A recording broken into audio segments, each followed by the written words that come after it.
Students, welcome to our third year class of optimization techniques. इसमें हम लोग पिछले टर्न पर बात किया था बेसिक फिजिबल सॉल्यूशन के बारे में, जिसमें degenerate solution, non degenerate solutions और बेसिक फिजिबल सॉल्यूशंस वर्कआउट करने के लिए हमने कुछ दो प्रॉब्लम्स करी थी। अब उससे आगे कुछ डेफिनेशंस हैं जो इस चैप्टर में बहुत इंपॉर्टेंट है, उसके बारे में अपन बात कर लेते हैं कि वो क्या है। तो पहली डेफिनेशन जो है बिंदु समुच्चय की है। पहले कॉन्वेक्स सेट के बारे में बात करनी है, तो उससे पहले कुछ डेफिनेशंस हैं, तो उन डेफिनेशंस को करके उसके बाद कॉन्वेक्स सेट पे अपन लोग आएंगे। तो पहला जो है पॉइंट सेट, बिंदु समुच्चय की जो डेफिनेशन है वो इस तरीके से है। देखें क्या है कि किसी यूक्लिडियन स्पेस, यूक्लिडीय समष्टि En के कुछ बिंदुओं या सदिशों का समुच्चय उस समष्टि का बिंदु समुच्चय कहलाता है। उस समष्टि का बिंदु समुच्चय कहलाता है। तो सबसे पहले तो अपन बात करेंगे साहब यूक्लिडियन स्पेस क्या है। यूक्लिडियन स्पेस जैसे कि यहाँ पे En से डिनोट कर रहा है, तो En जो है कुछ वेक्टर्स का एक स्पेस है। और वो वेक्टर्स कैसे हो सकते हैं, जैसे एक तो ये वाला जिसको बोलते हैं कि ordered pair of two vectors, two tuples. तो इधर क्या है, पहले x1 है और फिर क्या है साहब y1 है, इस तरीके का। तो इस तरीके के सारे एलिमेंट भरते चले जाओ इसमें। कैसे, x1 y1, x2 y2, x3 y3 up to so on xn yn तक। तो ये दो ट्यूपल्स वाला जो है हमारा एक वेक्टर स्पेस बन गया। वेक्टर स्पेस रादर अपन कहेंगे Euclidean space, sorry Euclidean space En, E2 बोलेंगे इसको, E2 ऐसा। फिर एक अपन और देखें कि साहब E3 क्या होता होगा।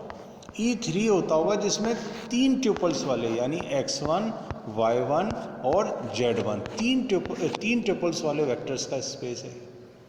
तो इसमें कैसे एलिमेंट्स होंगे साहब, x1 y1 z1 ब्रैकेट, दूसरा ब्रैकेट x2 y2 z2, तीसरा bracket x3 y3 z3 and so on up to xn yn zn तक।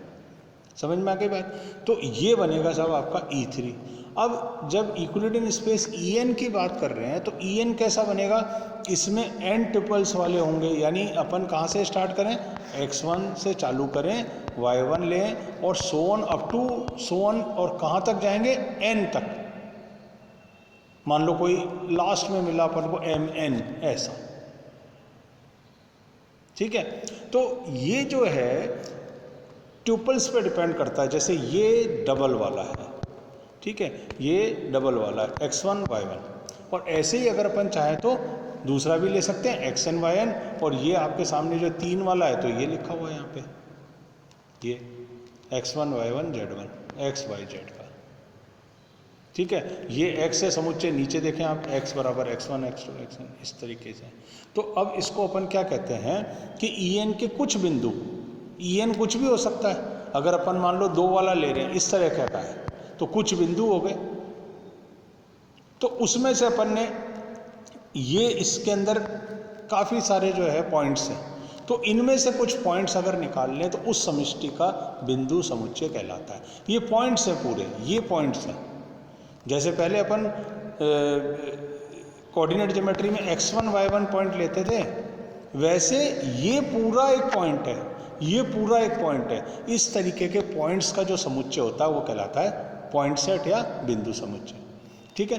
उसके बाद आगे चले E² में समुच्चय A। अब समझ में आ जाएगा, समुच्चय A अपन ने लिया, इसमें कौन कौन से बिंदु हैं, x1 y1 एक पूरा बिंदु है, x2 y2 पूरा बिंदु यही है।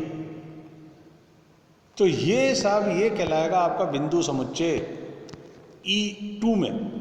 इसी प्रकार E3 की बात करी गई है, तो E3 में कैसा होगा, वो ये होगा x1 y1 z1 एक बिंदु है, x2 y2 z2 एक बिंदु है। तो ये जब इस तरीके का एक सेट बनेगा वो कहलाएगा क्या, बिंदु समुच्चय।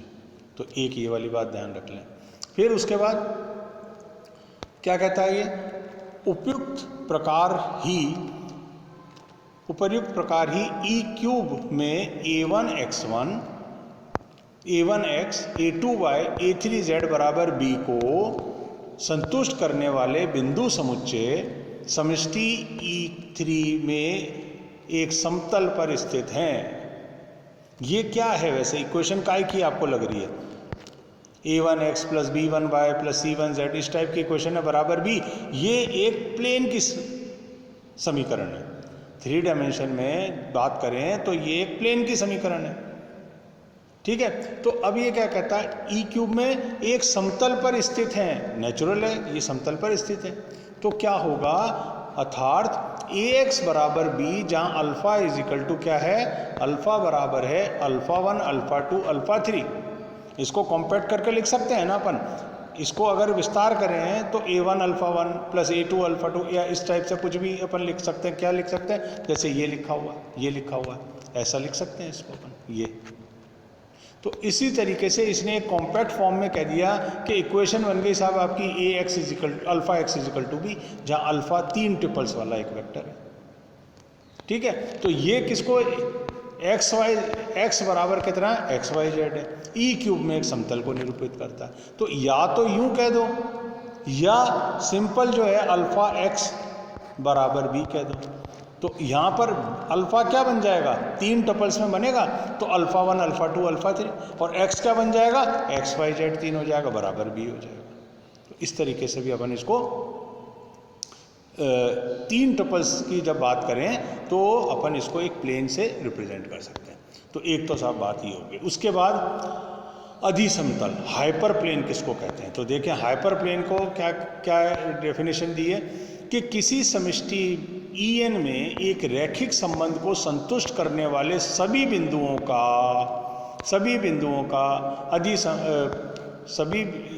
का जो बिंदु समुच्चय अधिसमतल को परिभाषित करता है। सभी बिंदुओं का समुच्चय एक अधिसमतल को परिभाषित करता है। तो इसका मतलब क्या हुआ साहब, En तो आपने क्या ले ली, इक्विलिडियन स्पेस, जिसमें n ट्यूपल्स वाले वेक्टर हैं। देखें जैसे ये ई स्क्वायर था तो 2 थे, ई क्यूब था तो 3 थे, और जब En होगा तो n होंगे। तो किसी समष्टि En में एक रैखिक संबंध को संतुष्ट करने वाले सभी बिंदु, एक कोई भी रैखिक संबंध हो, कौन सा, जैसे यहाँ लेंगे ax बराबर z, तो इनको संतुष्ट करने वाले क्या, सभी बिंदु समुच्चय, संतुष्ट करने वाले सभी बिंदुओं का समुच्चय अधिसमतल को परिभाषित करता है। ये क्या बन जाता है, हाइपर प्लेन। यानी एक लीनियर संबंध को संतुष्ट करने वाले बिंदु, सिंपल बात है, एक लीनियर इक्वेशन को संतुष्ट करने वाले सभी बिंदुओं का जो समुच्चय होता है वो हाइपर प्लेन कहलाता है। अर्थात ये नीचे फिर कहा है बिंदु समुच्चय x बराबर x1 x2 xn, जो रैखिक संबंध किसको, इसको a1 x1 a2 x2 an xn is equal to z, ये पढ़ा, ये z पढ़ा यहाँ पे, ये रहा z। सभी ai शून्य नहीं होने चाहिए। सभी ai शून्य हो गए तो ये संबंध वैसे ही जीरो हो जाएगा ना, फिर इसमें करने की क्या जरूरत पड़ी। सारे ही अगर इसको जीरो रख दिया तो संबंध वैसे ही जीरो। तो सभी जीरो नहीं होने चाहिए, शून्य नहीं है, या ax बराबर z, कॉम्पैक्ट फॉर्म में क्या बोल दिया अपन ने इसको, इक्वेशन को, ax बराबर z, जहां a बराबर क्या होना चाहिए, a1 a2 so on up to an को संतुष्ट करता है, तो यह हाइपर प्लेन बन जाता है। यानी आप अगर इसको बिल्कुल कॉम्पैक्ट फॉर्म में डेफिनेशन याद रखना चाहें तो आप यूं याद रख सकते हैं कि समष्टि En में एक रैखिक संबंध, एक समष्टि En, उसमें कोई भी लीनियर इक्वेशन है, उसको संतुष्ट करने वाले जो बिंदुओं का समुच्चय वो हाइपर प्लेन होता है। बस बात खत्म। इतना सा आप ध्यान रखें, ये डेफिनेशन हो गई, ठीक है। अब साहब अपन चले आगे। तो आगे एक कुछ डेफिनेशंस के बारे में अपन और बात कर लेते हैं यहाँ पे। तो वो डेफिनेशन इस तरीके से, ये तो हाइपर प्लेन के बारे में समझा रखा है, अब इसको समझ लेना, यूनिट नॉर्मल अधिसमतल वगैरह क्या है ये सब। उसके बाद आ रहा है रेखा, परिभाषा क्या है, किसी समष्टि En में दो बिंदुओं x1 तथा x2, ये देखें किसी समष्टि En में दो बिंदुओं x1 तथा x2 जहाँ x1 नहीं बराबर है x2 के, ये और कंडीशन है कि x1 x2 बराबर नहीं होने चाहिए, और फिर को मिलाने वाली रेखा बिंदु समुच्चय से परिभाषित की जाती है, निम्न बिंदु समुच्चय से परिभाषित की जाती है। तो कोई रेखा की इक्वेशन अगर EN में लिखनी हो तो आप उसको ऐसे लिखोगे, x बराबर x सच डेट x बराबर lambda x1 1 minus lambda x2, जहाँ लैम्डा वास्तविक संख्या है। ये एक रेखा की इक्वेशन है यूक्लिडियन स्पेस EN में।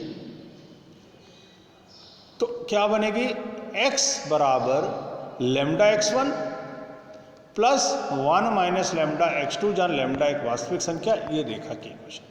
याद रख लें इसको, कोई दिक्कत नहीं है इसमें, सिंपल चीज है।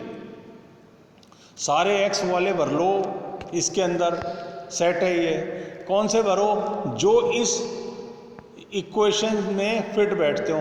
x बराबर lambda x1 plus 1 minus lambda x2, वास्तविक संख्या है जहाँ लैम्डा, तो ये लाइन की इक्वेशन को परिभाषित करता है।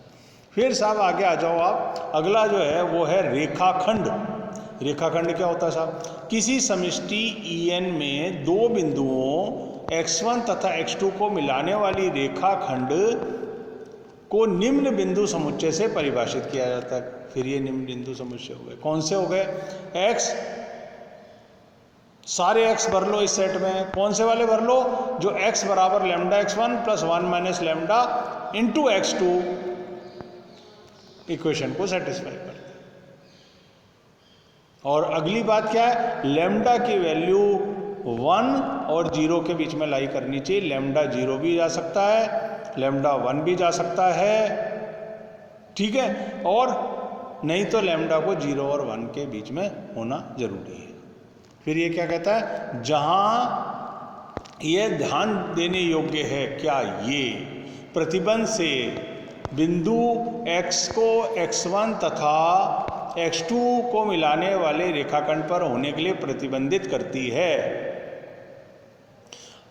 क्या खास बात कही इसने, ये जो बात ध्यान देने वाली ये है कि ये जो बंदिश है, ये जो कंडीशन है, प्रतिबंध बिंदु x1 को x2 से मिला देने वाली रेखाखंड पर होना जरूरी है।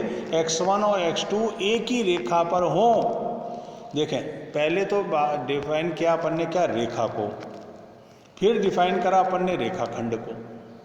तो रेखाखंड एक पर ही हो, कौन सा बिंदु, x1 और x2, उसके लिए क्या जरूरी है कि ये वाली कंडीशन जरूरी है, कौन सी, ये वाली, lambda lying between 1 and 0, it can be equal to 1 also and it can be equal to 0 also। तो ये कुछ डेफिनेशन जो है आपको ध्यान रख के चलनी है। आगे फिर अपन जो है कॉन्वेक्स सेट के बारे में बात करेंगे, तब ये डेफिनेशन अपने काम आएंगे। Okay, thanks.